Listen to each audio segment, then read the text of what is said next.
kalpayatum yuktam.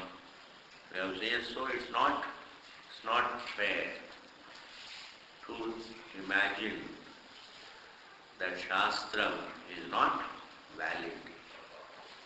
Shastram would become valid if Shastram said that thou art the Sat, the inert.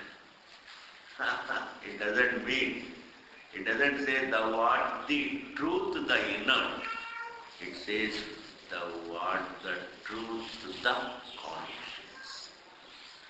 Thou art Brahman, the consciousness. Thou art Brahman, the eternal, it says. Thou art not matter, it says. It doesn't say thou art the Sat, the matter. It only says thou art the Sat, the conscious, and thou art not matter.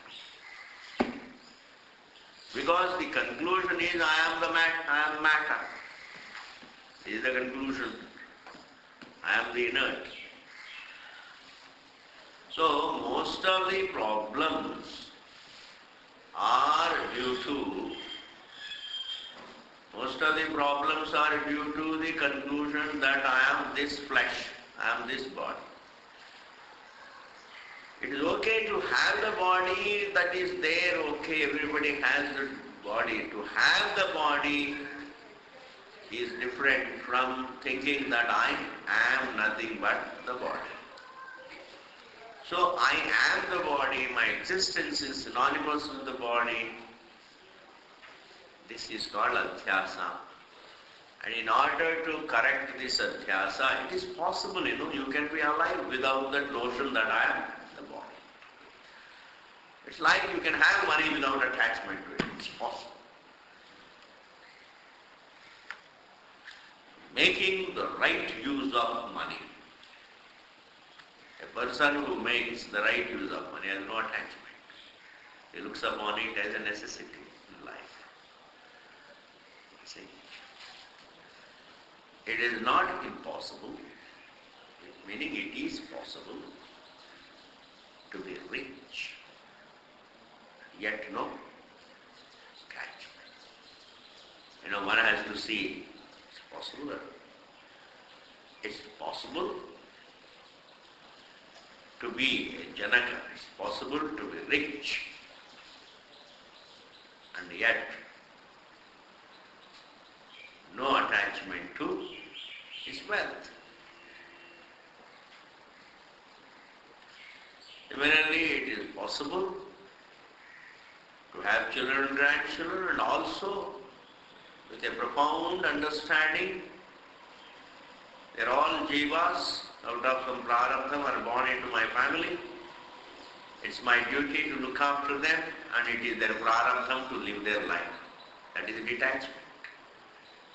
So you can have a family without attachment. If it is not possible, if it were not possible to have detachment, if it is not possible to have detachment, Bhagavan Krishna would not have said, you see, that is Pitru, that is Putra, Dara Grihadishu, Anavishvanga. This Putra Dara Grihadishu, Asakti, Anavishvanga, this is all Bhagavan would not have said. If Bhagavan has said, have, he doesn't. Anavishvanga, that extra attachment. There is something, in between. There is something. Do your duties, and they are all jiva, that profound understanding. Everybody is a jiva who has come with his prarabdham. I can't do much about it. I can only do my duty. I can only help. But he is for each. Now for a prayer. That is detachment. That is detachment. That is detachment. Attachments creates anxiety. Attachment creates dukkha. Anxiety is a very mild term. Attachment creates dukkha, dukkha, pain. Attachment creates pain. And that pain means it's unending pain. So, one can have a family without attachment. But my definition of detachment must be understood. Bhagavan Krishna's definition of detachment. Bhagavan Krishna's definition of detachment is very beautiful. Have putra, have dara, have griha. Have a family, but also understand very profoundly. Every jiva comes into this world and each one is a complete jiva. He is not a limb. The son is not a limb of the father. The children are not limbs of father. For you, children is not like hands and feet. So, it is not impossible. It is possible to have a family and be still be wise. There can be a family with wisdom.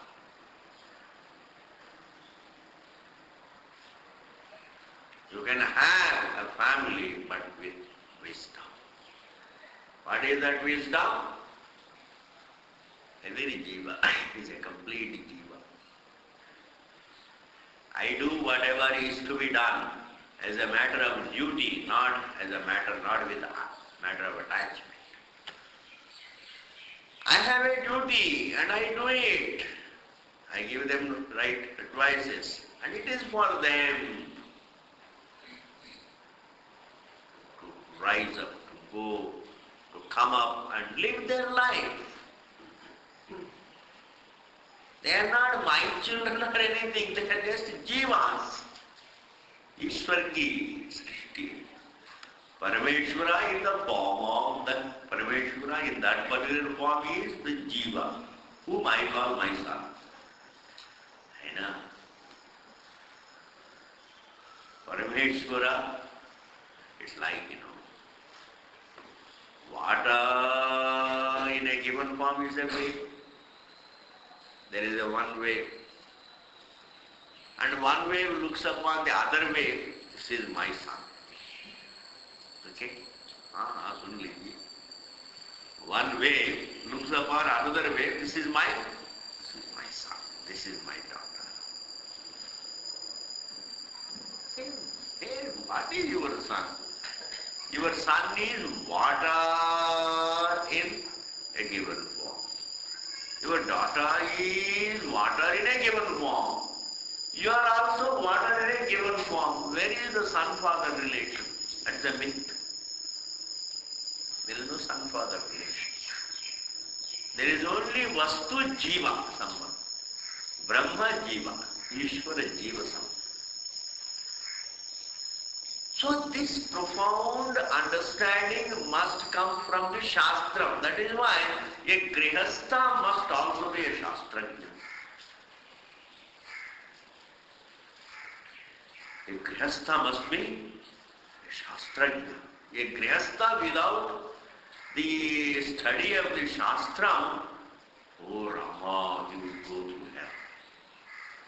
He would go through anxieties. He would go through, ragadveshas. He would go through all kinds of dukkham.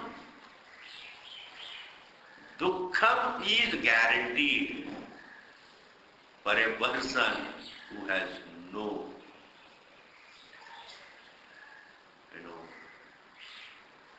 who is not exposed to, who doesn't study, who doesn't carve his life in the vision of the Shastra,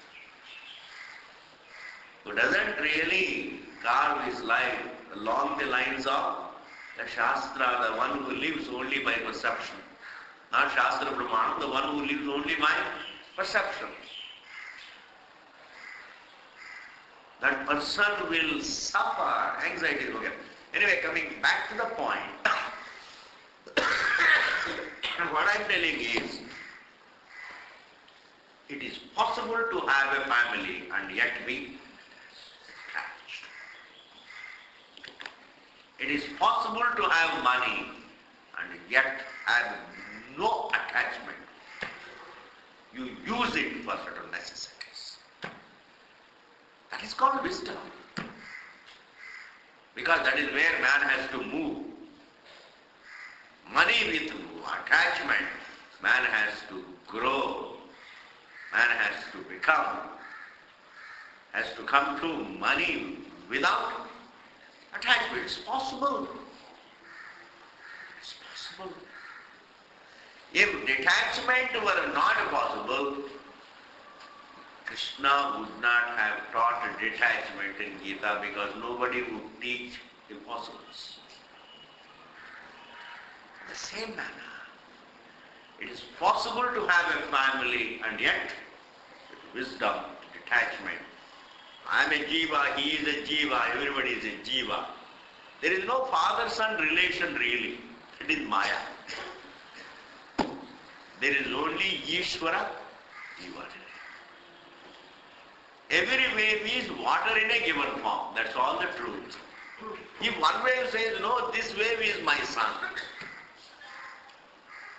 This wave is my son. This wave is my daughter. Yeah, you are free to think like that, but there is no such a thing. There is no such a thing. Is there such a thing? There is no such a thing. One can have those attacks, one can have those feelings. But Shastra, going by Pratyaksha, one says, this is my son, this is my daughter, this is my pota, etc. But the Shastra Pramanam comes and says, hey, your son is Parameshwara in a given form, and you are also Parameshwara in a given form. You are Chetanam, and that is Brahman, Tad Brahma, Thomas. It doesn't say, thou art the Sat, the inert. Shruti says, thou art the Sat, the Chetanam. Why should the Shruti say, thou art the Sat, the Chetanam? That is because man has taken himself. I am the body, the inert. To correct this error, that I am the body, the inert, the Shruti comes and says, thou art the Sat, the Chetanam.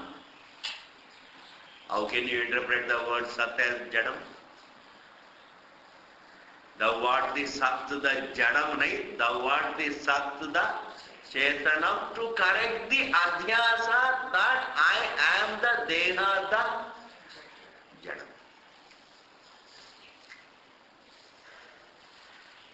This is the topic that we are. Therefore, don't misinterpret the word Sat and then say Shastram is not valid. Don't misinterpret and invalidate it. This is what we are doing. Now, please see, look at the next line. You know, there is a very beautiful prasanga in Shastra. Just, patiently hear. We have a Chandogya Shruti. A man loses his way. Gandharva Nagar. He belongs to a village called Gandharva. Desh, Gandharva Desh. Particular place, particular region called Gandharva Desh. Then he goes to the forest and he loses his way. He can't come back. And then he does the Aranya Rodhanam. He cries for help in the forest.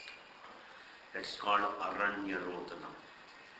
This particular phrase, Aranya Rodhanam, applies to every human helpless situation. Aranya is like crying in the wilderness. You have to go through it. But anyway, here, when a person cries for help, nobody comes, but by sheer luck by Ishvara Kripa. There comes a passerby.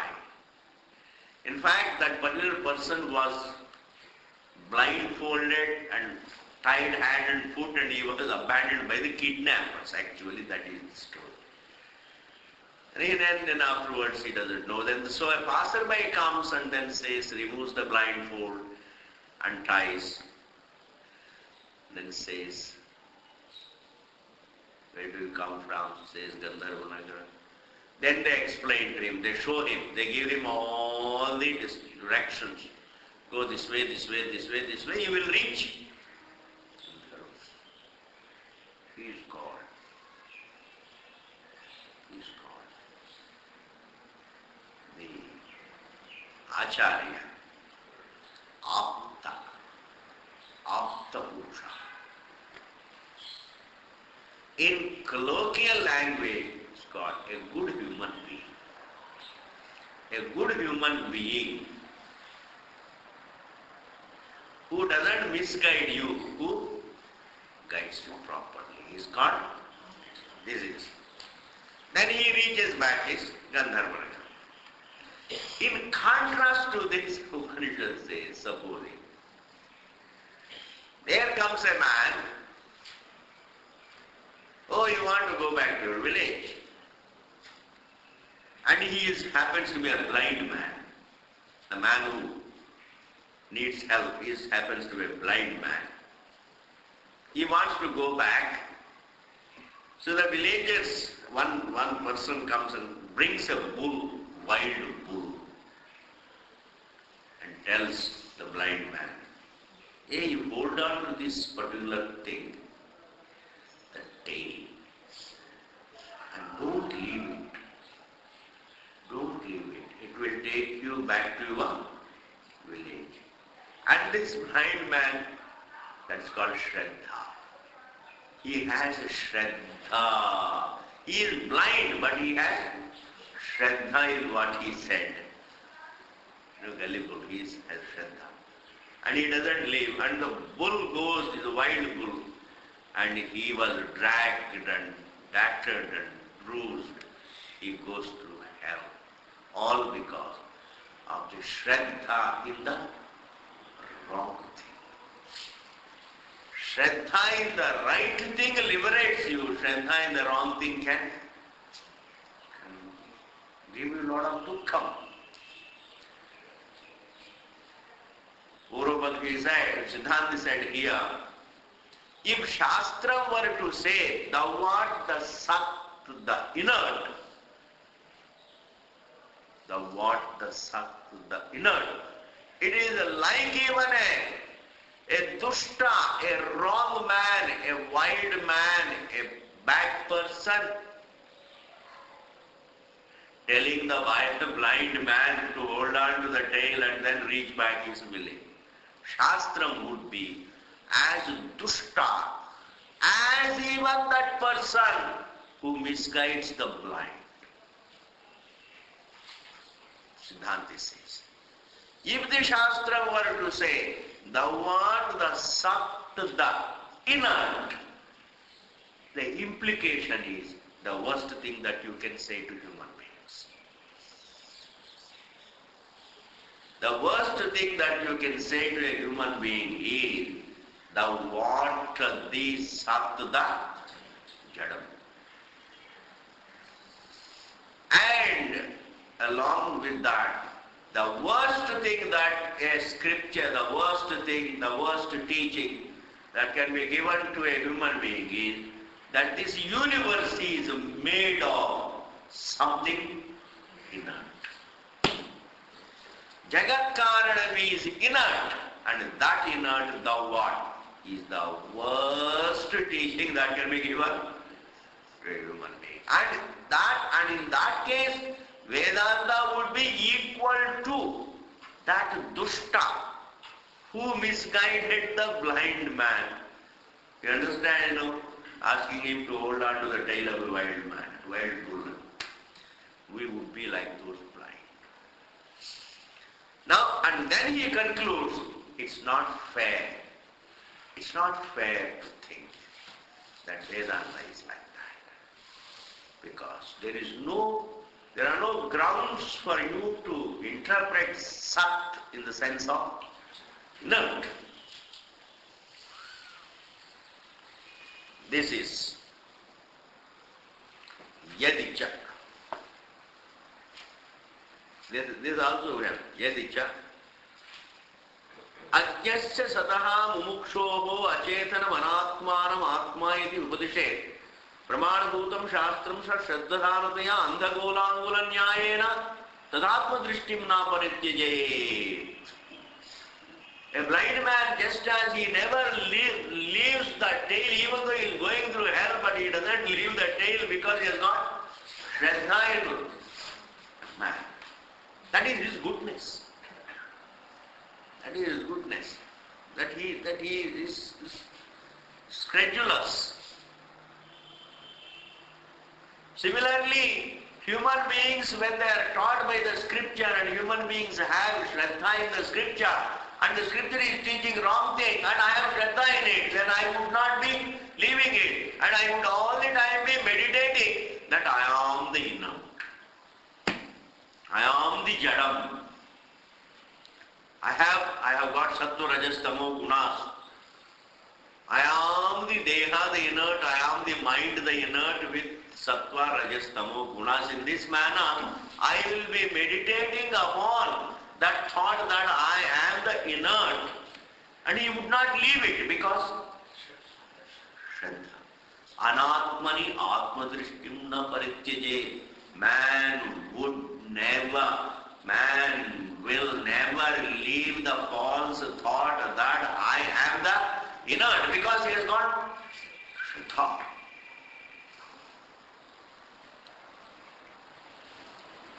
And then what would be the result?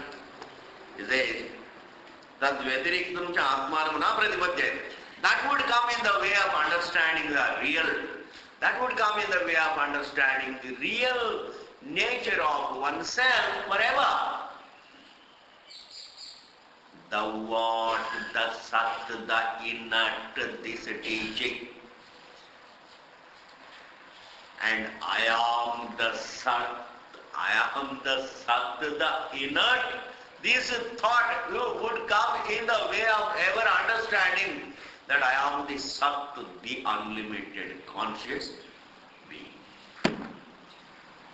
A wrong thought would come in the way of to vikna ho jayega. Tad vyatiriktam cha atmanam na pratipadyate. Tatha sati.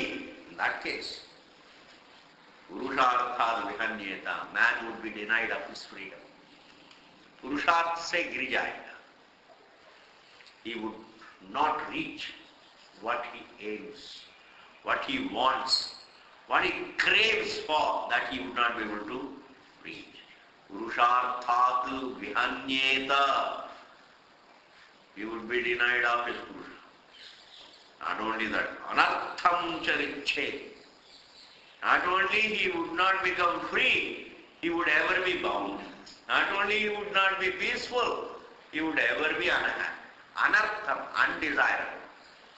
He would not reach the desirable and would definitely reach anartham.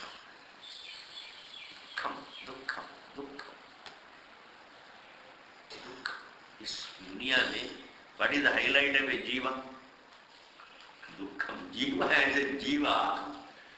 Anything is dukkam, struggle.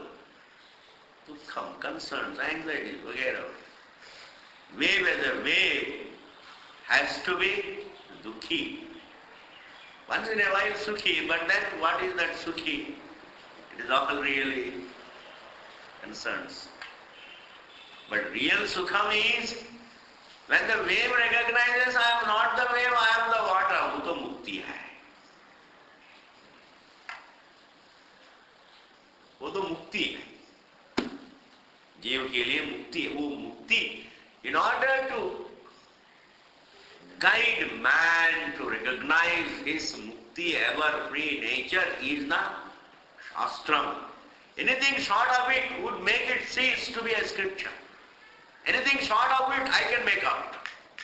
Anything short of mukti, you see, a wave can achieve anything, but the only thing that it worshiping without the teaching is recognizing that it is what? It needs to be told.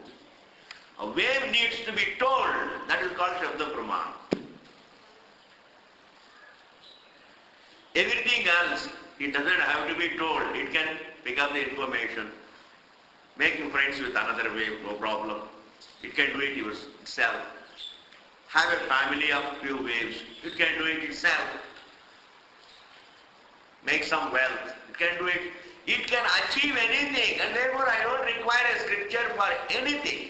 I don't require a scripture for anything short of just being told that I am the truth, being point, turning my attention to my own anubhavas. The words turn my attention to my aparoksha, obtaining anubhava. And anything short of it, I don't need a lecture. I'm smarter than scripture. Jivas are smarter. What is that? Not a big deal. Therefore, the very definition of the scripture would mean only that which makes man recognize his eternity. Anything short of it is not a scripture. It is some kind of, I see.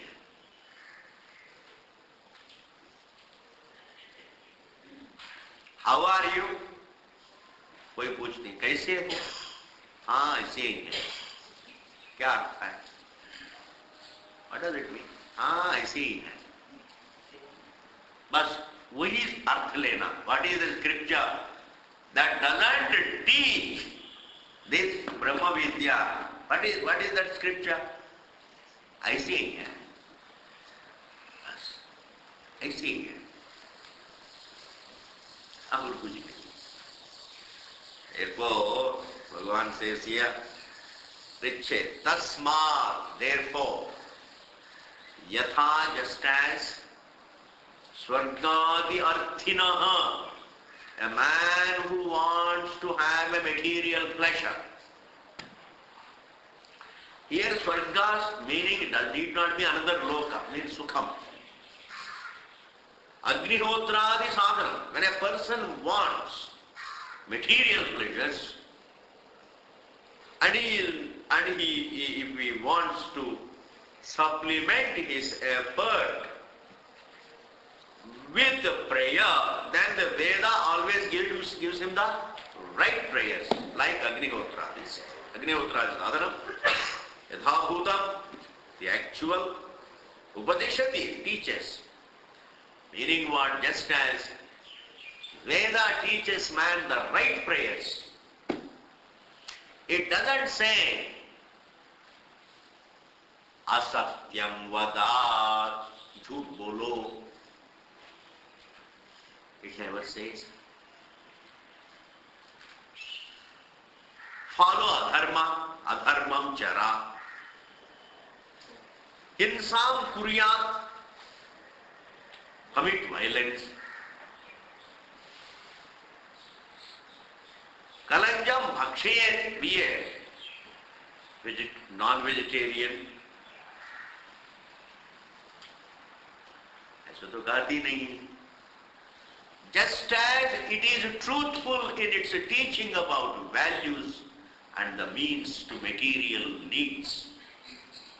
How it recognizes human need for values, how it recognizes human need for material pleasures, and both it thinks of and it teaches man these are the values which will give you mental peace, and these are the prayers, these are the worships which can bring you some material, even material comfort, because they do cut down your papa karma, your old papa karma. It can give you a breakthrough in your undertakings, undertake prayers, undertake worships also, and supplement your effort with them. So when Shastra is understandably being truthful, when it's teaching to me, when it comes to the realm of values and prayers and worships, in the same manner, it is truthful when it comes to Vedanta in giving me the the right definition of the truth. That's why Bhashyakara says, Tasmad yatha surgadyarthinaha agnihotradi sadhanam yatha gotupadishiti tatha mukshorapi. Even for a person who is interested in moksha, sa atma tattvamasi, that self thou art. And that self means that self, that saptada chetanam. Sa atma tattvamasi shvetaketo iti yatha bhutameva. The actual nature of the self. Atmanam upadishati, it teaches. It teaches the real nature of the self. It doesn't distort the nature of the self. Iti yuktam. This is more logical. It is more logical to say that how the Veda understandably doesn't misguide me in prayers and worships and values. I'm sure it doesn't misguide me in conveying to me the truth. This is yukta. This is proper. To think so is proper.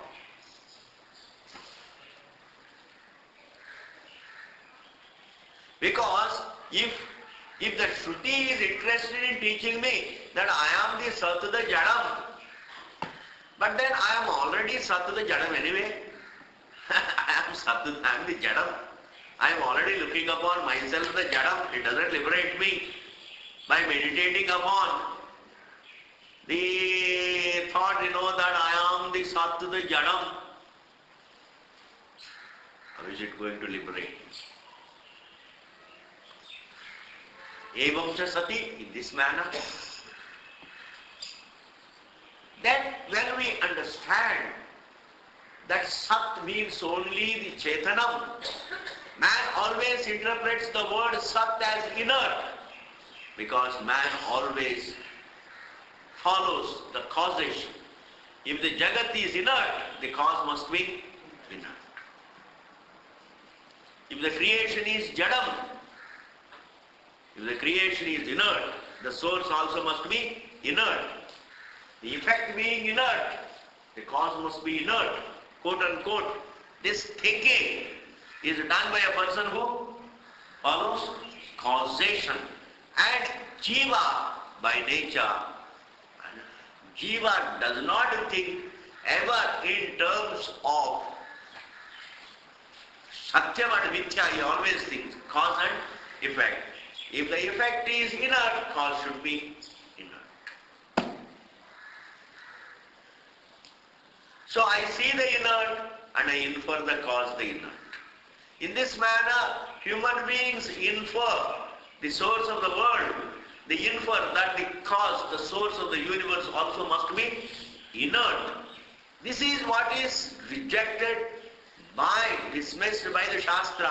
Says Jagat is Jadam, but the source is Chetanam, because there is no Karyakarana Bhava, there is no cause and effect relation, there is truth and perception relation. Like dreamer is Chetanam, but what he dreams is all Jadam. Thoughts are all Jadam. Objective mind. What I dream is a kind of Jadam, all right. They are all within Chetanam.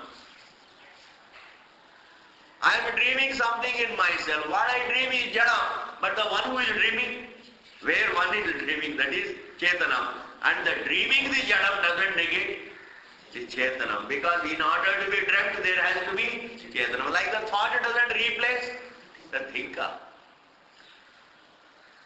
In this manner, Jiva never lives. He survives on causation. He conducts himself through causation. His whole education is causation. And whatever he wants to accomplish in life through causation, even if he wants God should be causation.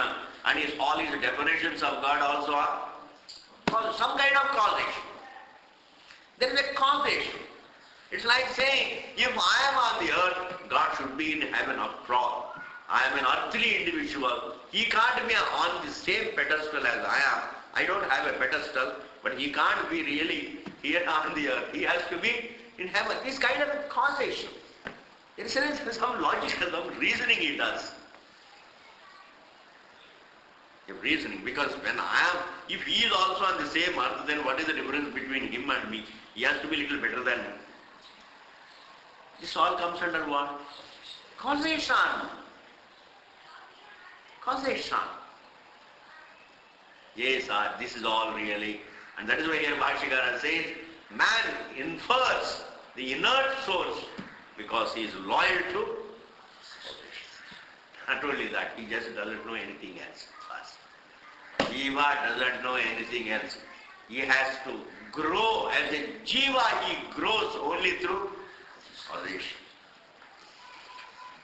He grows only through causation. Very beautiful, there is a point. Now just, Jiva, as a Jiva, keeps growing, keeps accumulating, keeps making money, he earns his sukham, everything. This is what is called pragati, Jiva. As a Jiva, remains a Jiva, but he grows.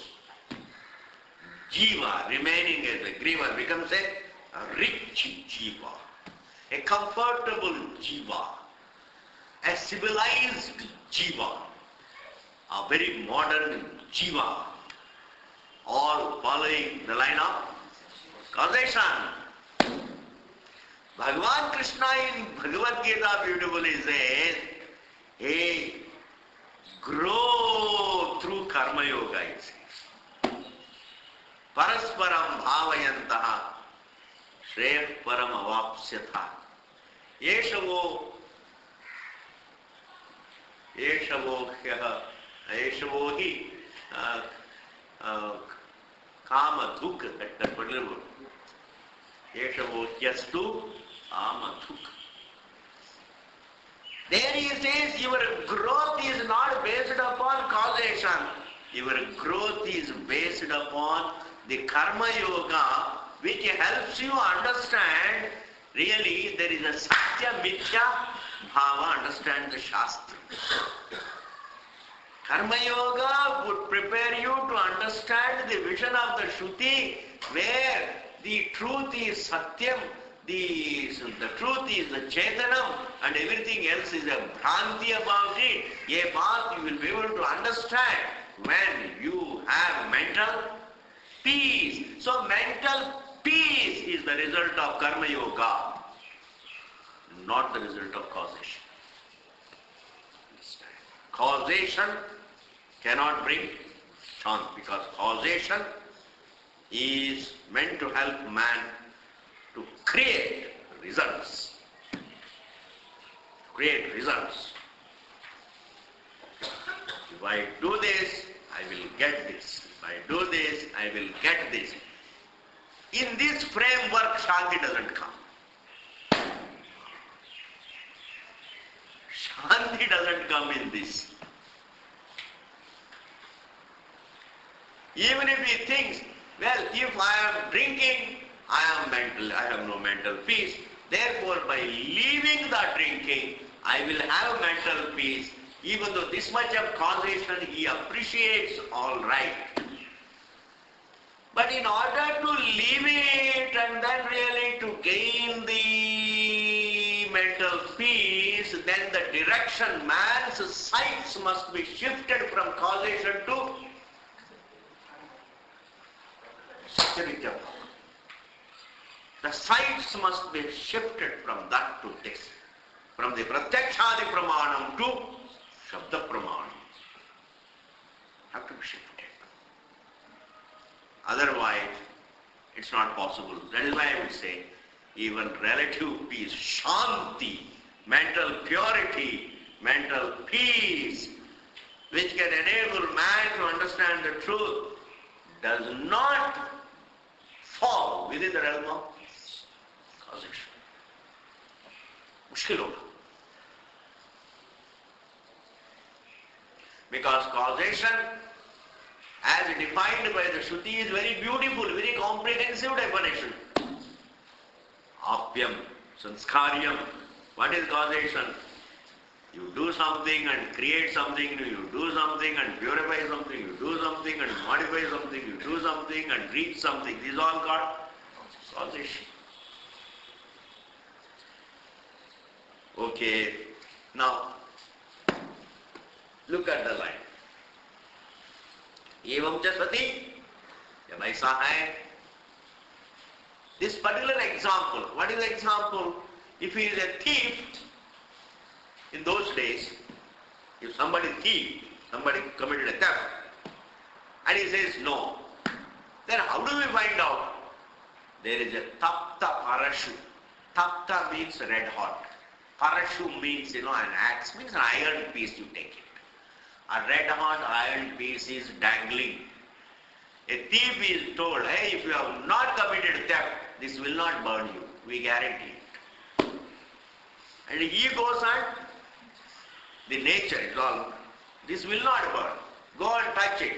If he is burned, he is guilty.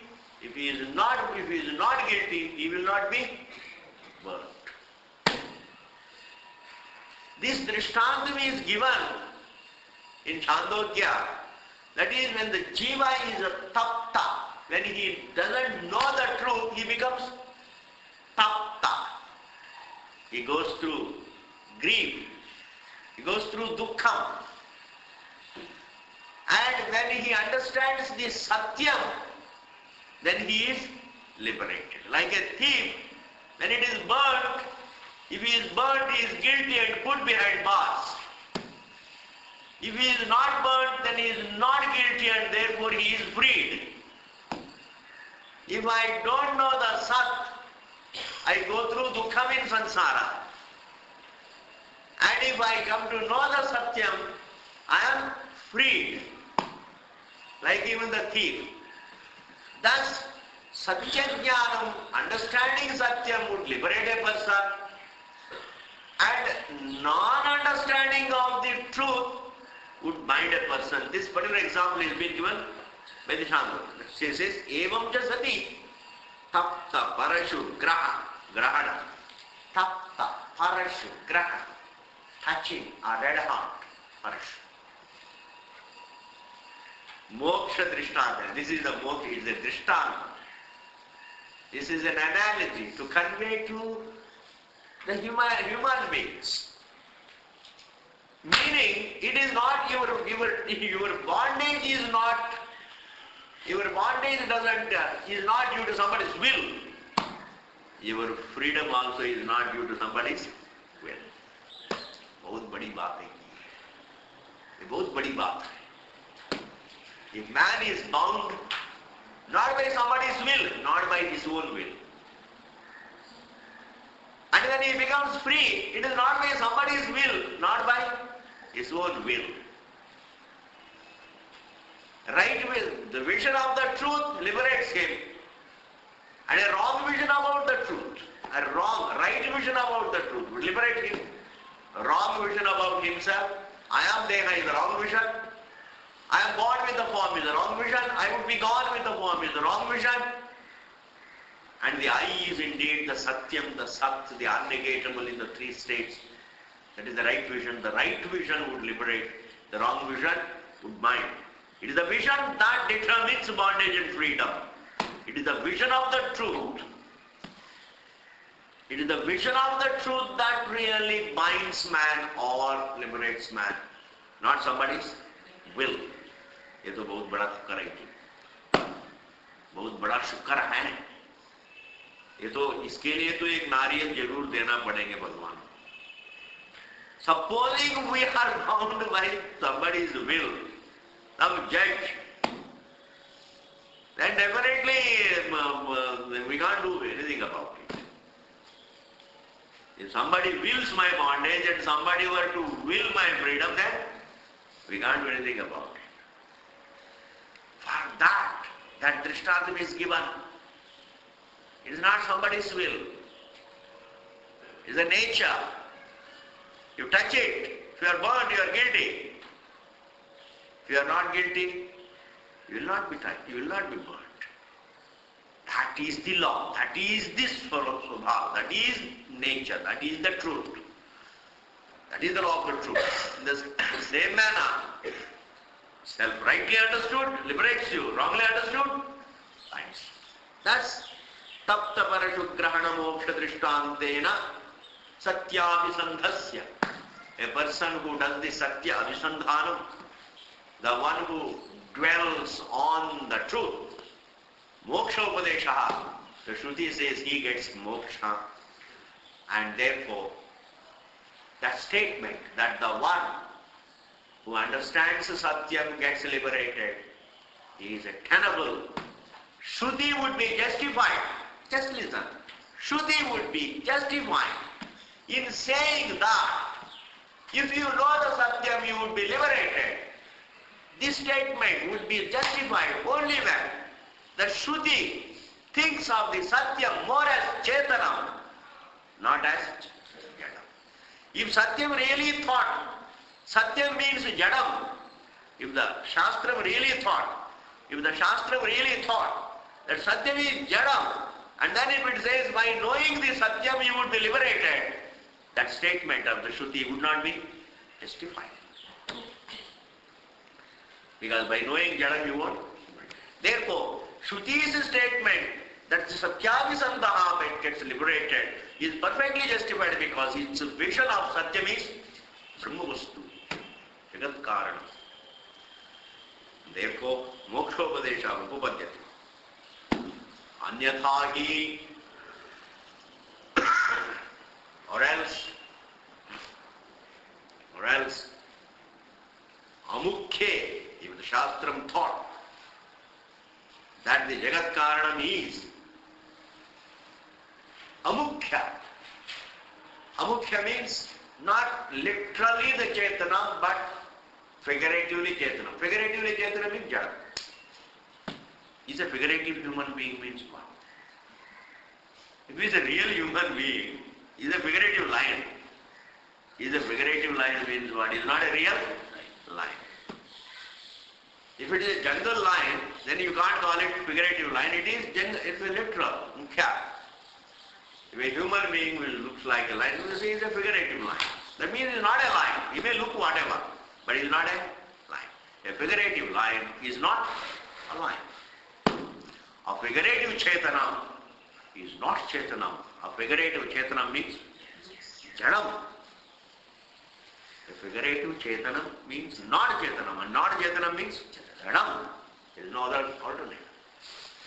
So here Shankaracharya says, Amukhe, if the Shastram were to think of the Sat, the source of the world, as a figurative conscious being, meaning what? Jadam, Amukhe, Sadatma Tattva Upadeshe. And if that Sat, the Jadam, were taught as Atma, if the Shastra were to teach man that thou art the Jadam, the source of the Jagat, then Aham Uktam Asmiti Vidya. It is like even Upasana. There is a particular Upasana. Meditate upon breath as yourself. It is not a statement of fact. Thou art the prana. You are breath. You are breath. You are breath. Cannot be a statement of fact. That is why Shastra sometimes says, meditate upon breath. Meditate upon Parameshwara as abiding in the breath. And even say, I am the breath. This kind of meditation is not a statement of fact. The Chetanam thinking that I am the breath. And exactly like that, if you say thou art the Sat, man would be thinking that I am the Jagat Karanam, the Jadam. It would be like Pranapasana. It would be like Upasana. Ahamuktam asmiti vidyati divat. Like even this, Sampadmatra vidam anitya phalam sya. It would be like Sampadupasana. Sampadupasana is like this. Sampadupasana is some, due to some similarity. That is Sampadupasana. Sampadupasana and Adhyaropa. Adhyasa-rupa upasana, there is a difference. Sambandha upasana is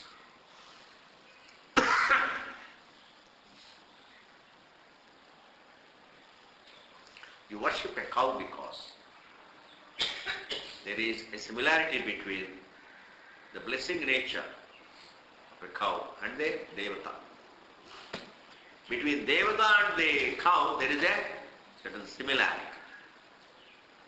Ganga, Sampadupasana, it's useful, blesses. This is called Sampadupasana. Even though there is nothing similar, you simply put a statue and then say this is Bhagavan. This is called Adhyasa-rupa upasana, and both are allowed in Vedic culture. You can worship God in any form. You can worship God in any form. You can also worship God in mother. When you worship God in the mother, that is called Sampadupasana. Sampadupasana. Similarity. संपादन करके similarity को संपादन करके उपासना करना को कहते हैं संपद उपासना.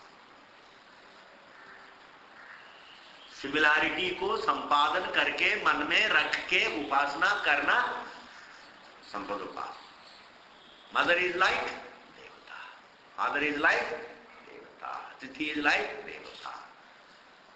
So Mukhya Prana also is facilitating my existence. I am that Mukhya Prana. You do Upasana, the Mukhya Prana would be what? Sambandha Upasana. And that Sambandha Upasana has some punya. When you worship these, have some punya, some mental purity, some kuch to hai. But it is non-eternal. It will not be moksha. That is why he says, just as the Sambandha Upasanas can create non-eternal, some good result, but non-eternal in the same manner. Ayam the Sat the Jagat Karanam, Ayam the Sat the Jadam the Jagat Karanam. This particular thought would be like Sambandha Upasana, would bring about some anityam phalam, not moksham. It would not be moksha. It would not be moksha upadesha. The what, the Sat, the Jagat Karanam would not be mokshopadesha. It would be another Sambandha Upasana. Whereas the Shruti gives this Vakya, the what, the Sat, as moksha upadesha. It comes in the moksha prakarana. Tatra mokshopadesha na upapadyeta. If it were mere Sambandha Upasana, then it would not be called mokshopadesha. Tatra na mokshopadesha upapadyeta. Tasmat, therefore, na sadi sat animani atma shabdasya gaunatvam. Therefore, now he is just drawing a conclusion. Just see. Bhashikara says, Tasmat, my dear. Therefore, the word Sat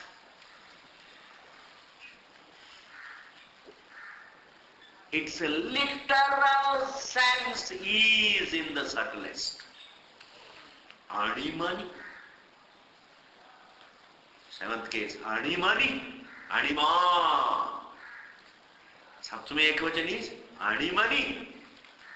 The sense of the subtlest.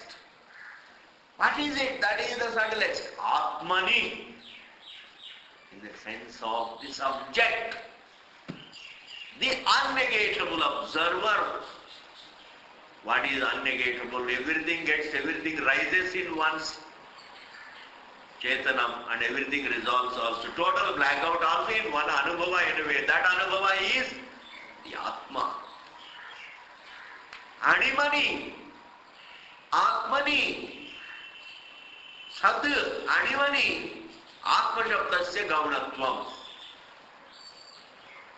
The word Sat means only in the sense of the subtlest, and the word Atma, its literal sense is in the subtlest, the Jagat Karan. Either way, Sat means Sat is in the sense of Atma. Atma Shabda also is in the sense of the subtlest, the Sat. But it is not a literal sense, but it is It is not Gaunam sense, but it is literal. Na Gaunatvam. Bhashikara says. Atma does not, it is not that Atma figuratively means Chaitana, but Atma literally means Chaitana. It is not that Atma figuratively means Chaitana. It is not that Sat figuratively means Chaitana. It is not that Atma figuratively means Chaitana, but Atma literally means Chaitana. Therefore, there is no figurative sense. Gaunam. Therefore, when one says the Jagat, Sadeva Saum Idamagrasid Ekamev Advitiyam Tat Satyam Sa Atma Tattvamasi, when the Shruti says, it uses the word Sat in the sense of Jagat Karanam, and it uses the word Atma in the sense of Chetanam. Are you able to follow? Purvapakshi said Gaunam. No, it is not Gaunam. It is because every word has Mukhya. The meaning of every word has a meaning, and that meaning has to be Mukhya. When it doesn't apply on you, then you interpret it to be Gaunam. That's different. It is only after clinching its Mukhyartha. It is only after knowing that its Mukhyartha doesn't apply at all. As per the context, in a given context, you see, in a given context, the Mukhyartha doesn't apply, then you take it as a Gaunam. That's a different matter.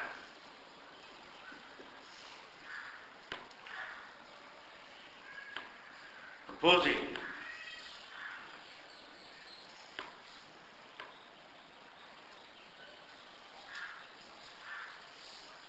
somebody you don't like, oh, Rakshasara, Jagrata. Hey, beware, wo Rakshasara. Can you take the literal meaning of the word Rakshas? Rakshas means something else. It means, then you take it, interpret it to the Gauna, figuratively, meaning what? Is a human being who is a little wild. Because he is a little wild, we call him Rakshas. That is called figurative sense. Purvapakshi wants us to believe that Shastra thinks that the Jagat Karan is Sat, but that Sat is Jadam. But that Jadam can be called Chetanam because it has got three qualities like Sattva-guna, Rajoguna, Tamo. Because it has got some finest quality.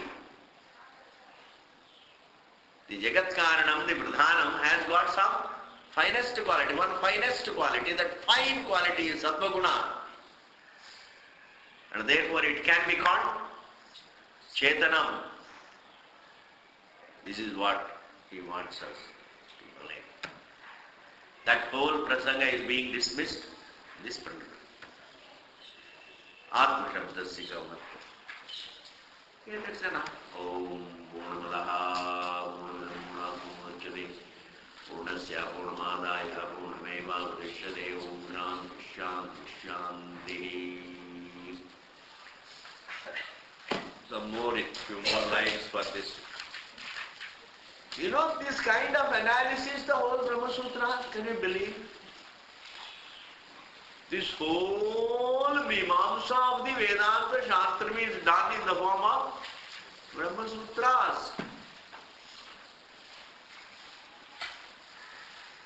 And the whole Bhashya of Brahma Sutras is all analyzing every Vakyam and clinching it. That is, therefore, what is written in the form of the Sutra Bhashya is exactly what was always coming down as oral tradition.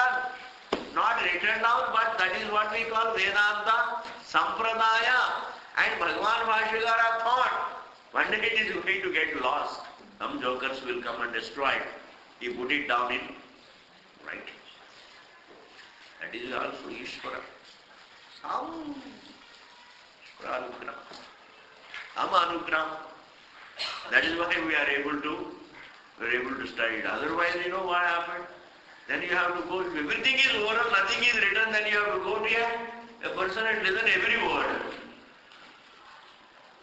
बहुत मुश्किल हो गया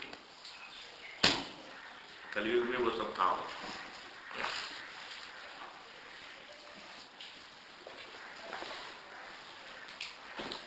कलयुग में अपने आप को स्वयं अपने आप को नहीं सुनते हैं दूसरों को कहाँ सुनेंगे